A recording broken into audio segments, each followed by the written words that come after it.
பொன்மனச்சம்மல் புரட்சி தலைவர் எம்ஜிஆர் அவர்களையும் இதயம் புரட்சி தலைவர் அம்மா அவர்களையும் வணங்கி இன்றைக்கு மதுரை மாநகரத்திலே இரண்டாவது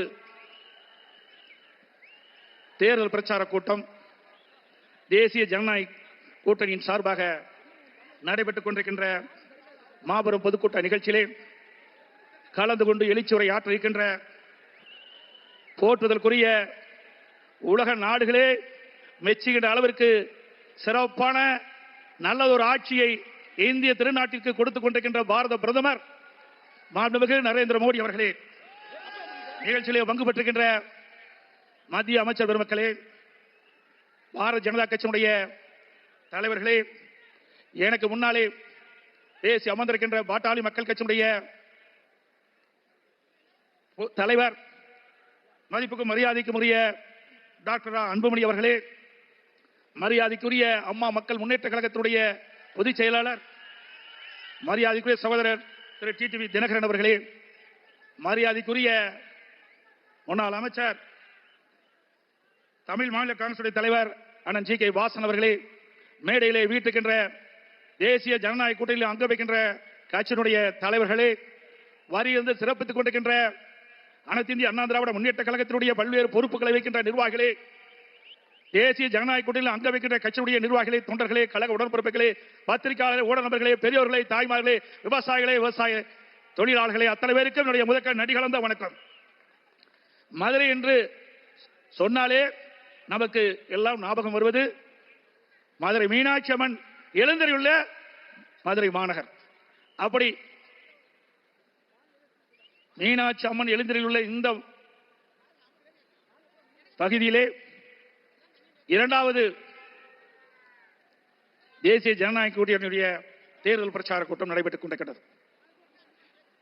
நம்முடைய எதிர்த்தரப்பில் இருக்கின்ற திராவிட முன்னேற்ற கழக தலைமையில் அமைக்கப்பட்ட கூட்டணி இதுவரை பிரச்சாரத்தை மேற்கொள்ளவில்லை. ஆனால் தேசிய ஜனநாயக கூட்டணியில் அங்க வைக்கின்ற கட்சிகள் தான் முதலாக தேர்தல் பிரச்சாரத்தை துவக்கி வெற்றிகரமாக நடைபெற்றுக் கொண்டிருக்கிறது. இன்றைக்கு தமிழகம் மட்டுமல்ல, இந்திய திருநாடு தமிழகத்தை நோக்கி பார்த்துக் கொண்டிருக்கிறது. தமிழகத்தை யார் ஆள வேண்டும், யார் ஆளக்கூடாது என்பதற்கு நடைபெறுகின்ற சட்டமன்ற பொதுத் தேர்தல் விரைவில் வர இருக்கின்றன. ஆக மக்களோட ஆட்சி அகற்றப்பட வேண்டும், அதற்காக அமைத்த கூட்டணி தான் தேசிய ஜனநாயக கூட்டணி. எங்கள் கூட்டணியிலே மக்கள் செல்வாக்குள்ள கட்சிகள் எல்லாம் இணைந்திருக்கின்றன. தேர்தல் நேரத்திலே ஒன்றாக இணைந்து அனைத்து 234 தொகுதிகளும் தேனீக்களை போல எறும்பை போல சுறுசுறுப்பாக செயல்பட்டு தேசிய ஜனநாயக கூட்டணியின் சார்பாக அறிவிக்கப்படுகின்ற வேட்பாளர்களை வெற்றி பெற செய்வதற்கு நாம் அத்தனை பேரும் உழைக்க வேண்டும். நம்முடைய கூட்டணி நடைபெற்ற சட்டமன்ற பொதுத் தேர்தலில் சுமார் 210 இடங்களில் வென்று அதிமுக ஆட்சி அமைக்கும். இன்றைக்கு இந்த தென் மாவட்டம் பொன்மனச்சம்மல் புரட்சி தலைவர் எம்ஜிஆர் அவர்களை முதலாக சட்டமன்ற உறுப்பினராக்கி முதலமைச்சர் ஆக்கினது இந்த தென் மாவட்டம். முதலாக இதயம் புரட்சி தலைவர் அம்மா அவர்கள் போட்டியிட்டதும் தென் மாவட்டத்திலே தான். தென் மாவட்டத்தை பொறுத்தவரைக்கும் நம்முடைய இருவரும் தலைவர்களுக்கு பக்கபலமாக இருக்கின்ற மக்கள் தென் மாவட்ட மக்கள். எனவே தென் மாவட்டத்தை பொறுத்தவரைக்கும் இன்றைக்கு தேசிய ஜனநாயக கூட்டணி பலம் பொருந்திய கூட்டணியாக அமைந்திருக்கு என்பதை இந்த நேரத்திலே தெரிவிக்க விரும்புகின்றேன். பொன்மனச்சம்மல் புரட்சி தலைவர் எம்ஜிஆர் அவர்கள் முதலாக கட்சியை தொடங்கியவுடன் முதல் தேர்தல் சந்தித்ததும் தென் மாவட்டத்திலே தான். திண்டுக்கல் நாடாளுமன்றம் முதல் வெற்றியை தென் மாவட்ட மக்கள் தான் அதிமுகவுக்கு கொடுத்தார்கள். அதேபோல் நடைபெறுகின்ற சட்டமன்ற பொது தேர்தலையும் தேசிய ஜனநாயக கூட்டணிக்கு அதிக இடங்களிலே கொடுத்து அதிமுக ஆட்சிவதற்கும் தென் மாவட்ட மக்கள் துணை நிற்பார்கள். அனைத்து இந்திய அண்ணா திராவிட முன்னேற்ற கழகத்தை பொறுத்தவரைக்கும் ஜாதிக்கும் மதத்திற்கும் அப்பாற்பட்ட கட்சி. எங்களுடைய தலைவர்கள் வகுத்த பாதையிலே அனைத்து இந்திய அண்ணா திராவிட முன்னேற்ற கழகம் மிகச் சிறப்பாக செயல்பட்டுக் கொண்டிருக்கிறது. பல்வேறு சோதனைகளை கண்ட இயக்கம் அதிமுக இயக்கம். தமிழகத்தில் 31 ஆண்டு காலம் ஆட்சி புரிந்த இயக்கம் அதிமுக இயக்கம். பொன்விழா கண்ட கட்சி அதிமுக கட்சி. இன்றைக்கு தமிழ்நாடு இந்த அளவுக்கு வளர்ந்திருக்கு என்று சொன்னால் அது எங்களுடைய தலைவர்கள் ஆட்சி காலத்திலே தமிழ்நாட்டிற்கு பல்வேறு திட்டங்களை கொண்டு வந்து அதனால் இன்றைக்கு தமிழகம் ஏற்றம் பெற்றுகின்றது. பாரத பிரதமர் அவர்கள் நாட்டினுடைய பாரத பிரதமராக பொறுப்பேற்றவுடன் இன்றைக்கு இந்திய நாடே வளர்ச்சி அடைந்திருக்கின்றது. உலக நாடுகள் திரும்பி பார்க்கின்ற அளவுக்கு இந்திய நாட்டுடைய வளர்ச்சியை பார்க்கப்படுகிறது. இந்திய நாட்டை கண்டு பொறாமைப்படுகின்ற அளவிற்கு உலக நாடுகள் இருக்கின்றன. அந்த அளவுக்கு வளர்ச்சியை கொடுத்திருக்கின்றார். அது மட்டுமல்ல, திரு ஸ்டாலின் அடிக்கடி குறிப்பிடுகிறார், இன்றைக்கு மத்தியில் இருக்கின்ற ஆட்சியாளர்கள் தமிழ்நாட்டிற்கு எந்த வளர்ச்சியும் கிடைக்கவில்லை என்று ஒரு தவறான அவதூறான பிரச்சாரத்தை பரப்பி வருகிறார். நாம் சிந்தித்து பார்க்க வேண்டும். இன்றைக்கு மேடைக்கு வருவதற்கு முன்பு நம்முடைய பாரத பிரதமர் மாண்புமிகு நரேந்திர மோடி அவர்கள் 4400 கோடியை வளர்ச்சி திட்டங்களுக்காக கொடுத்துவிட்டு தான் இங்கே வந்து அமர்ந்திருக்கின்றார். ஒவ்வொரு முறையும் தமிழ்நாட்டுக்கு வருகிற பொழுது ஆயிரக்கணக்கான கோடியை ஒதுக்கி தமிழ்நாடுடைய வளர்ச்சிக்காக அவர் பாடுபட்டுக் கொண்டிருக்கின்றார். வேண்டுமென்றே திட்டமிட்டு அரசியல் காழ்ப்புணர்ச்சியின் காரணமாக இன்றைக்கு மத்திய அரசை திட்டமிட்டு அவதூறு பிரச்சாரத்தை பரப்பி வருகிறார்கள். திரு ஸ்டாலின் அவர்களை 15 ஆண்டு காலம் மத்தியில் ஆட்சி அதிகாரத்தில் இருந்தீர்கள். தமிழகத்திற்கு எந்த நிதியை கொடுத்தீர்கள்? என்ன திட்டத்தை கொண்டு வந்தீர்கள்? அதனால் தமிழக மக்கள் எந்த ஏற்றம் பெற்றார்கள் என்று உங்களால் சொல்ல முடியுமா?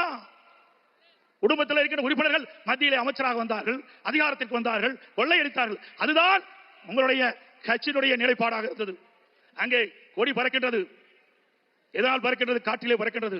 காற்றுக்கு கண்ணுக்கு தெரிகிறதா? தெரியாது. அந்த காற்றில் கூட ஊழல் செய்கிற ஒரே கட்சி திமுக கட்சி. 2G ஸ்பெக்ட்ரம் ஊழல் 1,74,000 கோடி ஊழல் செய்த கட்சி திராவிட முன்னேற்ற கழக கட்சி. மத்தியிலே அமைச்சர் கிடைத்தாலும் அதையும் அங்கேயும் ஊழல் செய்த ஒரே கட்சி திராவிட முன்னேற்ற கழக கட்சி. இன்றைக்கு விஞ்ஞான முறைப்படி ஊழல் செய்கிற கட்சி என்று சொன்னால் அது திராவிட முன்னேற்ற கழகம். இன்றைக்கு சர்க்காரிய கமிஷன் தெளிவுபடுத்தது. அது கொடுக்க அறிக்கையிலே பார்க்கிற பொழுது விஞ்ஞான முறைப்படி ஊழல் செய்கின்ற அரசு திராவிட முன்னேற்ற கழக அரசு. இந்தியாவிலே எத்தனை மாநிலம் இருக்கின்றன? ஊழலுக்காக கலைக்கப்பட்ட ஒரே அரசாங்கம் திமுக அரசாங்கம். அப்படி ஊழல் நிறைந்த கட்சி, ஊழல் நிறைந்த அரசாங்கம், அந்த அரசாங்கத்தை தான் நாம் அகற்றப்பட வேண்டும் என்று நாம் ஒவ்வொருவரும் இன்றைக்கு செயல்பட்டுக் கொண்டிருக்கின்றோம். இன்றைக்கு ஸ்டாலின் குறிப்பிடுகிறார், அனைத்து இந்திய அண்ணா திராவிட முன்னேற்ற கழக ஆட்சியிலே எந்த திட்டத்தையும் தமிழ்நாட்டு மக்களுக்கு வழங்கவில்லை என்று. இந்த தென் மாவட்டத்திலே பல்வேறு திட்டங்களை நாங்கள் கொடுத்திருக்கின்றோம். ஆண்டுக்கு பாரத பிரதமரிடத்திலே கோரிக்கை வைத்தோம். ஒரே நேரத்தில் ஒரே ஆண்டில் 11 அரசு மருத்துவக் கல்லூரி மருத்துவமனையை மத்திய அரசு மூலமாக பெற்றோம். திராவிட முன்னேற்ற கழக ஆட்சிக்கு வந்து ஒரு அரசு மருத்துவக் கல்லூரி மருத்துவமனை பெற முடியவில்லை. அது மட்டுமல்ல, இன்றைக்கு மத்திய அரசாங்கம் வந்த பிறகு இன்றைக்கு பாம்பன் ரயில்வே பாலம் அற்புதமாக கட்டி கொடுத்திருக்கின்றார்கள். அதோடு அனைத்து இந்திய அண்ணா திராவிட முன்னேற்ற கழக ஆட்சி இன்றைக்கு அம்மா இருக்கின்ற பொழுது தென் மாவட்ட மக்களுக்கு பயன்படுகின்ற எய்ம்ஸ் மருத்துவமனை வேண்டும் என்று கேட்டார்கள். உடனடியாக மத்திய அரசு கொடுத்து அந்த பணி நடந்து கொண்டிருக்கிறது. அதையும் முடக்க பார்த்த அரசாங்கம் தான் திராவிட முன்னேற்ற கழக அரசாங்கம். இன்றைக்கு அனைத்து இந்திய அண்ணா திராவிட முன்னேற்ற கழக பல்வேறு திட்டங்களை நாங்கள் நிறைவேற்றி தந்திருக்கிறோம். தத்தநேரி முதல் ஆரப்பாளையம் வரை பேருந்து நிலையம் வரை புரட்சித் தலைவர் அம்மா பாலம், மதுரை கோரிப்பாளையம் பெரிய பாலத்திற்கு இடையாக புதிய பாலம், அதற்கு புரட்சித் தலைவர் எம்ஜிஆர் பாலம், அரசு ராஜாஜி மருத்துவமனை ரூபாய் 250 கோடி ரூபாயிலே அதை தரம் உயர்த்திருக்கிறோம். மதுரை காமராஜர் பல்கலைக்கழகம் 50 கோடியிலே உயர்மட்ட பாலம். ஸ்மார்ட் சிட்டி திட்டங்கள் மத்திய மாநில அரசு சுமார் 1100 கோடி ஒதுக்கப்பட்டிருக்கிறது. மதுரை மக்கள் நீண்ட காலமாக பாதுகாக்கப்பட்டது குடிநீர் வழங்க வேண்டும் என்று கோரிக்கை வைத்தார்கள். அந்த கோரிக்கையை ஏற்று அனைத்து இந்திய அண்ணா திராவிட முன்னேற்ற கழக அரசு இருக்கின்ற பொழுது சுமார் 1296 கோடி நிதி ஒதுக்கீடு செய்யப்பட்டு இன்றைக்கு லோயர் கேம்ப் அங்கே இருந்து குழாய் மூலமாக தண்ணீரை கொண்டு வந்து நம்முடைய மதுரை மாநகர மக்களுக்கு தங்குதடை இல்லாமல் நீரை வழங்குவதற்கு அடிக்கல் நாட்டப்பட்டு அந்த திட்டத்தை துவக்கி வைத்த அரசாங்கம் அதிமுக அரசாங்கம். அதுபோல மதுரை மாநகருடைய போக்குவரத்தை குறைப்பதற்காக சுமார் 27 கிலோமீட்டர் சுற்றுச்சாலை அமைத்துக் கொடுத்ததும் அதிமுக அரசாங்கம். முடக்கு சாலை பறக்க பாலம் 50 கோடி. அதே போல கோவை கொடிசியா அங்க இருக்கின்ற அதே போல மதுரையிலே சிட்டி சென்டர் மிகப்பெரிய அரங்கம் அமைக்கப்பட்டிருக்கிறது. அதோட வைகை ஆற்றின் குறுக்கே உயர்மட்ட பாலம், வைகை ஆற்றின் இருகரையில் ஒட்டி சாலைகள், காலவாசல் உயர்மட்ட பாலம், பாண்டி கோயில் அருகே உயர்மட்ட பாலம், மதுரை நத்தம் சாலையிலே 7 கிலோமீட்டர் நீளத்திற்கு பறக்கும் பாலம் மத்திய அரசின் துணையோடு இன்றைக்கு 40 ஆண்டு கால கனவு உசிலம்பட்டியிலே 58 கால்வாய் திட்டத்தை முழுமையாக நிறைவேற்றப்பட்ட அரசாங்கம் அதிமுக அரசாங்கம். வைகை குண்டாறு திட்டம் ஏற்கனவே பாட்டாளி மக்கள் கட்சியுடைய மரியாதைக்குரிய முன்னாள் மத்திய அமைச்சர் திரு அன்புமணி ராமதாஸ் குறிப்பிட்டதை போல காவிரி குண்டாறு திட்டத்தை நாங்கள் துவக்கி வைத்தோம். அதையும் உடைய அரசாங்கம் திமுக அரசாங்கம். அதே போல வண்டியூர் கண்மாய் சீரமைக்க நிதி ஒதுக்கியது.